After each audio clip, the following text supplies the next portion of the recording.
Good morning, everybody. There's James.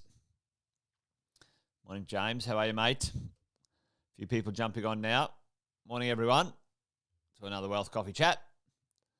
8:05, Monday, the 9th of August. Good to see all of you guys. Brendan, Alison, Margaret, Craig, James, the two Jameses. Great to have you guys here today. Hopefully your weekend was awesome and well. Hardik, Arnie, good to see you guys. Welcome.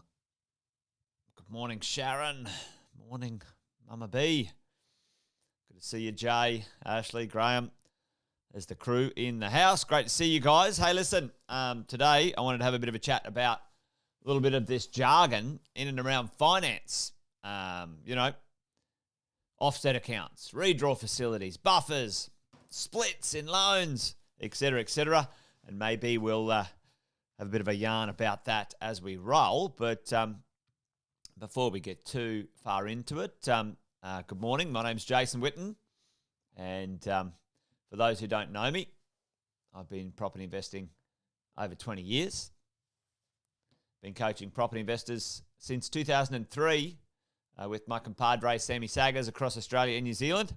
We've done a few deals, over 7,000 matter of fact, and along the way we've paid attention, we've learned a few things, one or two things anyway, and each morning, for a few minutes each morning on a Monday to Friday, I get together with a crazy crew just like you, and we share a little bit of our learnings and wisdom.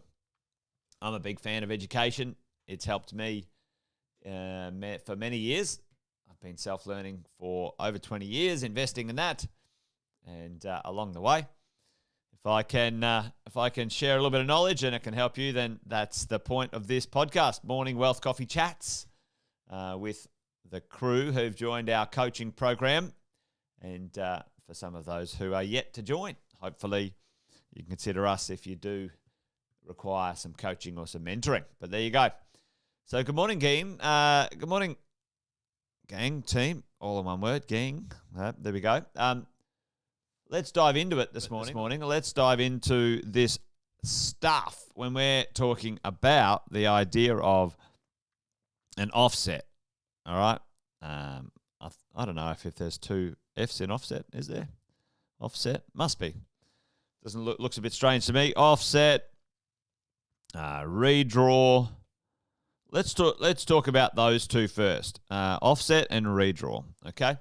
And why I prefer offset, but redraw sometimes is okay. Now, for me, team, when it comes to the idea that the offset or the redraw is a bit confusing, which is fair enough because it's not something we use every day. So let me illustrate here with my wonderful drawing. I'll try and talk you through it. Right. So offset, redraw, and let's do split. Split. Okay. Here we go. And buffer. All right. We're going to do all of them all on one picture here, okay, as we go.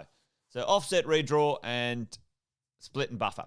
So we've got our property, we've got our home, and along comes the idea that we want to either, save for another deposit, pay our homes off a little bit quicker, put our money to use a little bit better, etc. And you hear somebody say, "Oh, listen, you should use an offset or a redraw." And you should have a buffer and all of those sorts of things. And this is the basics of it right now, folks, as we look at it. Most of us get our pay, our income, and it goes into our bank account. This is usually a savings account, okay, a savings account.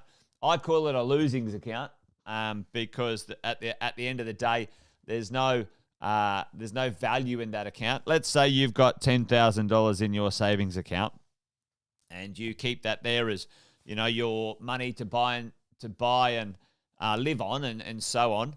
So interest rate on a savings account, gang. Chuck it in the chat for me. What do you guys reckon, or tell me what interest rates you guys are getting right now on money sitting in your savings account.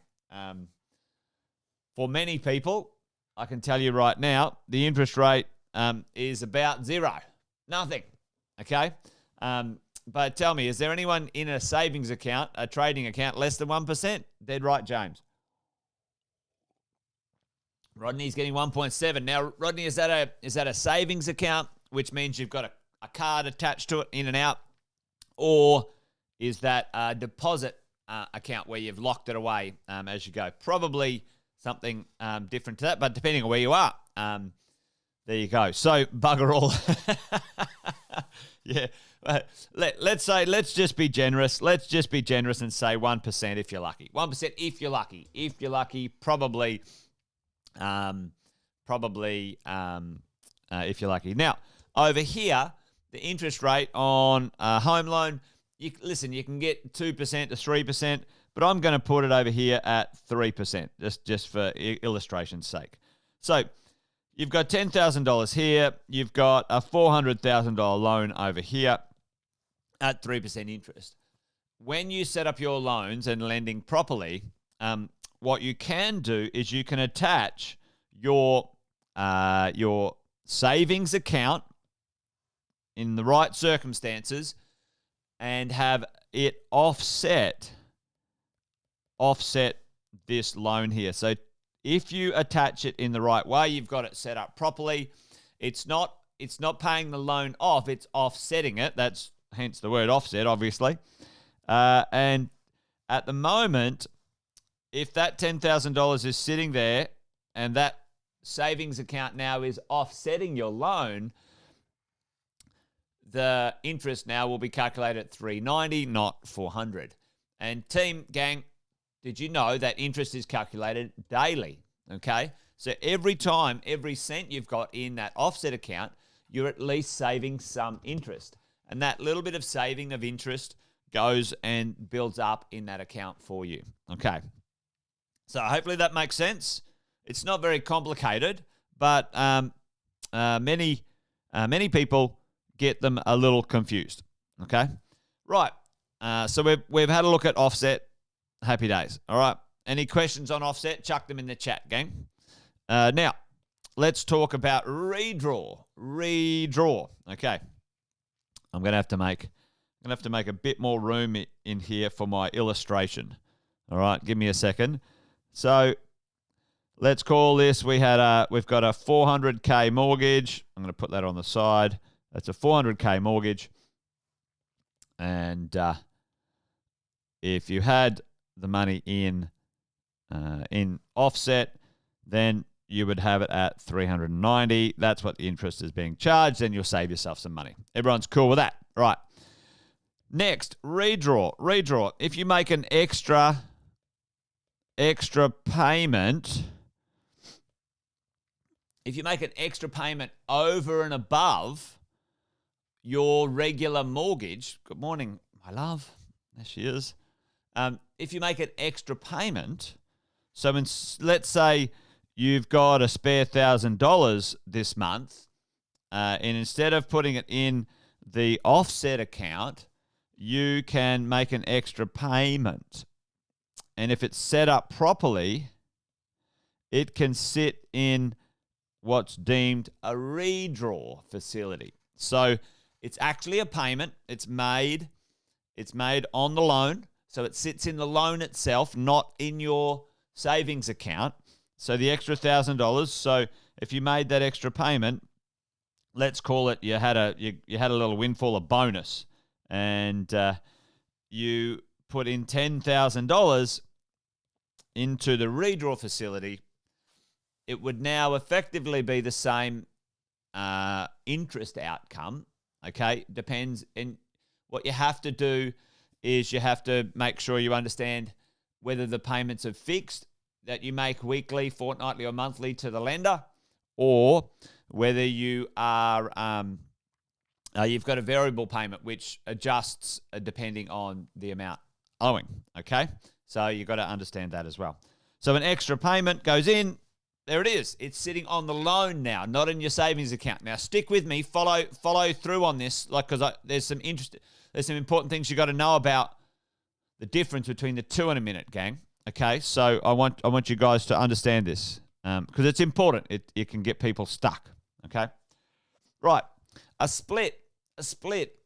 Okay, so let's say you go and ask the bank for some equity. And you want to get some equity. This is equity. Okay. And you get $200,000 worth of equity. And you want to buy some investment properties, which is most likely what you want to do here. All right. So let's say the bank would give you one big equity redraw of $200,000. That's what's called a split. So you've got one loan here. And you've got two up there. So you've got two loans, and that's called a split. So that's a top-up or an increase or whatever it might be. But what you can do, which makes accounting a lot easier, if you're getting 200 or if you're topping it up as you go, it's a little bit more convoluted these days because they're not letting you release the equity all in one go. You can ask the bank or the lender to split that in half and give you two $100,000 loans so that you can get a separate interest report for each one. And so you could have 100K in that split and 100K in that split. And you can keep them separate. You can say that one's for investment property, IP1, and that one's for investment property 2. And then you can have two interest amounts that you can use at tax time, and it's a bit more straightforward and friendly for your accountant. All right. So looking after your accountant to do their job a little bit easier. Good morning, Laura. Morning, Jeff. Hey, Michelle. So hopefully that makes sense, team. So we've got the redraw. We've got the split. And let's talk quickly the buffer. Okay. What color can we use for the buffer? Oh, let's use the pink. All right. So now the buffer. This is extra money that I prefer it to sit in the offset account. Now it is an amount of cash that is like a safety amount or a backup trading amount in your financial space here for your investment properties. Now, if you've got two investment properties, let's say you've got two IPs, a minimum for me in the buffer, which is emergency cash for your property only, is 5K. Okay, 5K in a buffer account in your offset account is perfectly fine. Up to 10K. Now, I wouldn't go above $10,000, team. It's just not required per property. The more properties you have, I actually reduce it if you want to be conservative, but between 5 and 10K. So if you've got two investment properties and we're just being sort of, regular, you need $10,000 always sitting in your redraw facility, in your offset account or your redraw facility, depending on how your lender has allowed you to have it for emergencies in your investment world. Now, what's an emergency? Excuse me.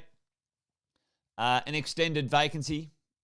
Somebody, you re-rent the property and now it's vacant for 2 weeks or 3 weeks or 4 weeks and you've got to cover the bills. That's normal. That's not abnormal, gang. So don't freak out about that.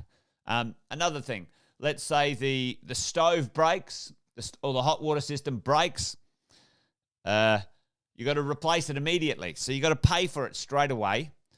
And then you claim it back later on the insurance, okay? So it takes a number of weeks and sometimes even months for the bloody insurance to get you your money back. You've got to have some money to cover those emergencies in the meantime. You can't wait, you can't wait 2 months for the insurance money to pay you for the stove and then you replace it. That's silly. So you've got to have some buffer trading account money in there, okay? Okay, so, all right. And buffer, it is for the property only. Okay, that's what it's for, and don't break those rules. Build it up. What happens if you deplete it a little bit over the year? If you structure it right, I've done one of these before, Wealth Coffee Chat before. Your property will be positive cash flow, and you'll put the money, the positive cash flow for the year, back in your buffer amount or account. My preference is that positive cash flow saves up over a number of years, and then you renovate the property in the future. I've done that one before as well. Make sure you understand what that means. Now, pretty picture. It looks good. I think the colours are good today. It's not as scribbly as I usually do. Offset account, your savings account attached to or offsetting against the mortgage. A redraw, extra money. It's actually on the mortgage. It's not in your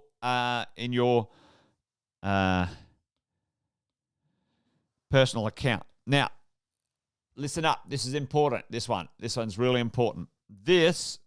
Tell me how fast, team. Tell me how fast you can get money out of your own savings account. Okay? And that's kind of a rhetorical question, but I'd like you to answer that anyway. How fast can you get money out of your savings account? Straight away, immediately. You literally got it on your card. Okay? It is your money. You have access to that cash at any time via your card or a transfer or something like that. Instantly, boom. You're dead right. Chris, good work, Alison. All right, tell me this. Now, that money is your money. It's the offset account / savings account is your money. It's your cash flow. Now, when you put money in a redraw facility, how fast can you get money out of redraw? Depending on the banks, but it is slower. Sometimes it's hours, sometimes it's days, sometimes you have to actually ask. You have to ask the bank, can I have the money out of my redraw?